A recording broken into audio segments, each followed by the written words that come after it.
What is good, YouTube? DanCT860 here.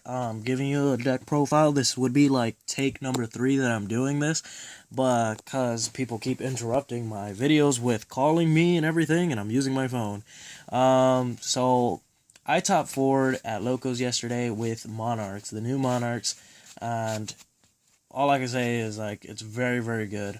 I'll just explain what I did. I've already made changes to the deck, so I'll explain what was there, and basically this is how the deck I'm currently running it after the tournament, though. And I'll go through my matches after the fact. So, 3 Ether, the Heavenly Monarch.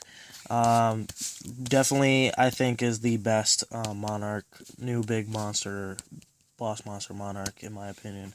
Not to take anything away from Erebus, which also is a very, very good card. Both of these cards are very good in their own way. I just saw Erebus a little too much where I wanted to see Ether at Locus yesterday.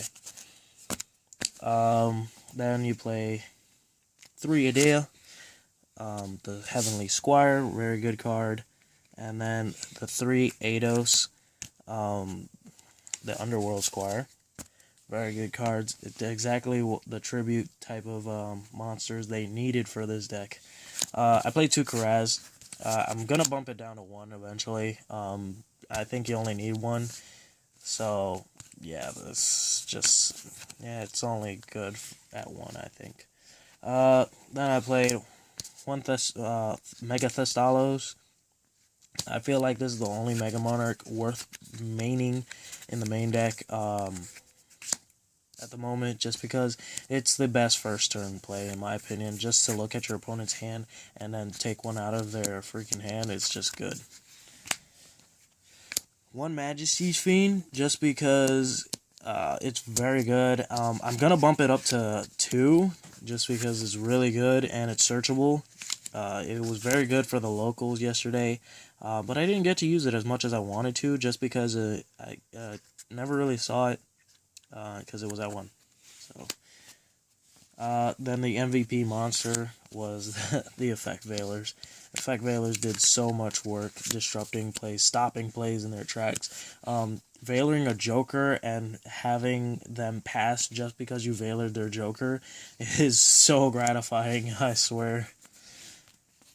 That's it for the monsters. I did play a Landrobe, which you will see that I replaced it with the 3rd Upstart Goblin that I play in the deck. So I'm going to go ahead with the one-ofs here. It's 1 for 1. Reinforcement of the Army, March of the Monarch, and then Return of the Monarch. Return's definitely very good, especially when comboing it off with Ether on your opponent's turn. Because if they want to Ghost Ogre something, and you bring this out, and they try to Ghost Ogre you while this is on field, you could set it up where, if you're expecting the Ghost Ogre, you could set it up where this is the first thing to resolve. Or, so you would say Chainlink 1, Chainlink 2, and they try to Ghost Ogre, this will be the one that gets popped. And same thing goes for Notice. By the time you activate this and this goes off first, so Chainlink 1, Chainlink 2, they won't have time to actually notice. Apparently, that's the way it's ruled. That someone told me it was. If it's not true, someone tell me. I don't want to be a cheater, but that's how it was told before the tournament. So very good in my opinion. This is a very good card. Then for the rest of the spells, I played 3 upstarts, which was actually 2, and then 1 Landrobe. That would be the Rock Vessel Monarch that books a moon your opponent's monster and special summons himself out on the field. But I took it out because I didn't see any Fog Knights and Neteria Beasts, and then I kind of felt like, I was maybe too paranoid with Landrobe. But Landrobe, in my opinion, is still a very good card. But 3 Upstart Goblins. Then I played 3 Storming Mirror Force, Stormforce, very good. 3 Domain of the Monarch, which is like the MVP card, spell card of the deck. It won me like almost all my matchups. It was just very hurtful to Pepe. 3 Tenacity, which is like the second best spell card that you can draw game 1 or turn 1. This Pantheism of the Monarch, the first best card that you could draw into game 1, turn 1. Then for the traps, I was playing 2 Prime Monarch and 1 Escalation, but I took it out to put this to 3 just because sending this with Erebus and Ether's effect multiple times just gives you more fodder for them to send, because you don't want to send some of your other cards, your spell cards, too much of your spell cards early on. So this getting to group so you can utilize it as much as you want, having 2 on field, and the potential of having this on the field using its trap effect is very good too. And Escalation, in my opinion, is better suited when you're using the Reinforced Truth trap card, which special summons a level 2 or warrior monster from your deck to the field. So yeah, idea. Use its effect on your opponent's turn to special summon another guy. It was really good. But that is how I'm running the main deck at the moment. For the side deck, because you don't run an extra deck, I played 1 Zaborg. Very good against the Pepe matchup. Very good against any extra deck heavy matches.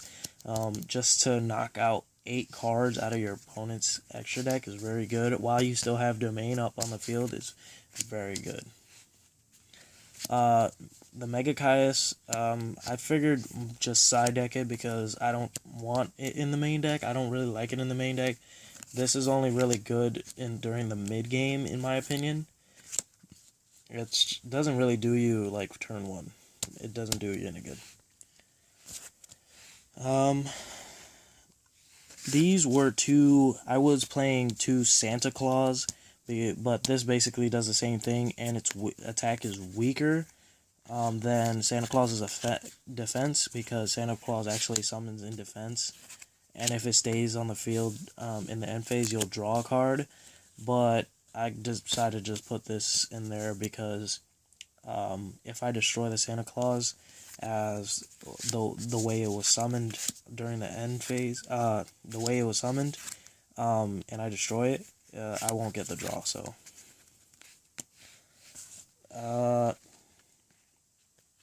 these were not 2 Vanity's Fiend. I actually don't think you should be playing Vanity's Fiend in the side deck.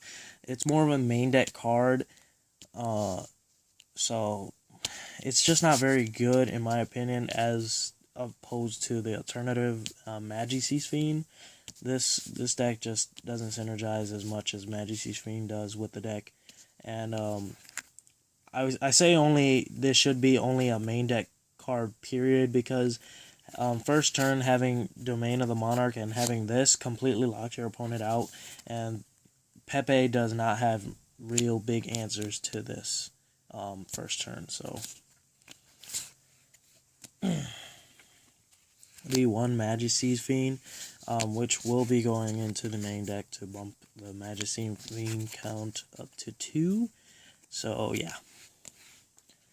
The 1 Effect Veiler, I put this in here. There was a Jinzo in here. I took the Jinzo out because I never really sided it in. I never really needed a Jinzo.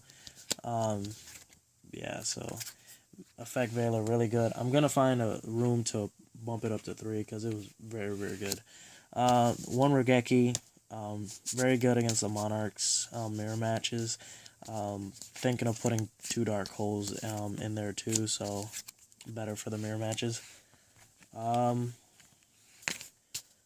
Twin Twisters and 1 MST. My friend let me borrow 2 Twin Twisters, so I took out my 2 MSTs for it and left this in there. Never really sided this in because never really needed it. Twin Twisters itself, though, really put in some work. 3 Royal Decree. Very good trap card that you can run, and it doesn't disrupt your prime of the Monarch because it's treated as a monster on field, so very good card. But that is basically what I ran for the top 4 that I topped at. So let me know what you guys think of the deck.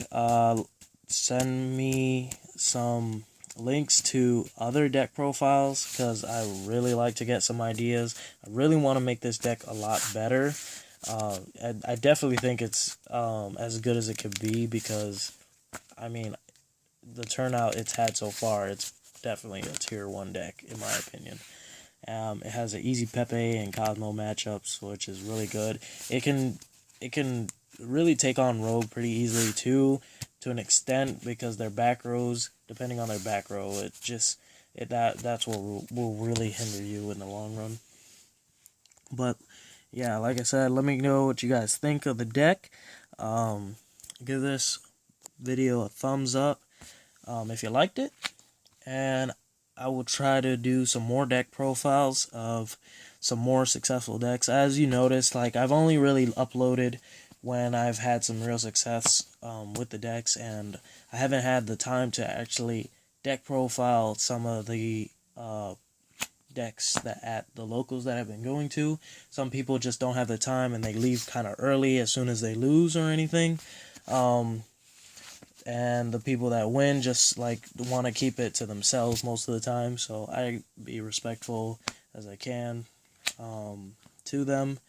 But yeah, I'll just stay tuned for the content that I can, and really glad that I have the subscribers that I have now. I'm not looking to get any bigger than what I am, really. I don't expect to, but it's fun to just do these profiles and put my 2 cents in the community and some of deck ideas that some people may like. So let me know what you guys think. Comment down below links to some other deck profiles. I love watching deck profiles. So yeah, peace out, YouTube.